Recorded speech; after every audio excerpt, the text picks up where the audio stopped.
Hello guys, আসসালামু আলাইকুম। আশা করি আপনারা সবাই ভালো আছেন আর আমিও ভালো আছি। আমি আজকে দুটি জিনিস কিনেছি তা আপনাদের মাঝে দেখানোর জন্য আজকের ভিডিওটি। একটি মাইক্রোফোন এর ভিতরে কি কি থাকে। একটি মাইক্রোফোনের ভিতরে একটি কেবল থাকে যা দিয়ে মাইক্রোফোনটি চার্জ দেওয়া যায়, তা তা থাকে।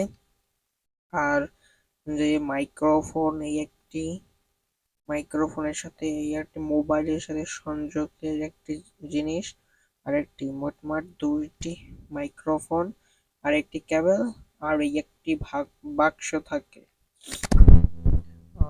আর তারপর সরিয়ে থুয়ে তারপর অন্যটি তারপর প্যাকেটের ভিতরে ঢোকার আর একটি বলে দিই যে মাইক্রোফোন কেনার আগে মাইক্রোফোনের সবকিছু চেক করে নিবেন, না হলে মাইক্রোফোনের পরবর্তীতে সমস্যা হতে পারে। তারপর মাইক্রোফোনের পর এইটি হলো আমার স্ট্যান্ড। স্ট্যান্ড হলো স্ট্যান্ড যেই ভিডিওটি আগের ভিডিওটি দেখেছে এইটি দিয়ে আমি ভিডিও করে থাকি। এই এই আগের ভিডিওটি আমি এটাতেই করেছি, তারপর এইটি আমি মোবাইল থেকে শট নিয়েছি। আজকে এই পর্যন্ত। আসসালামু আলাইকুম।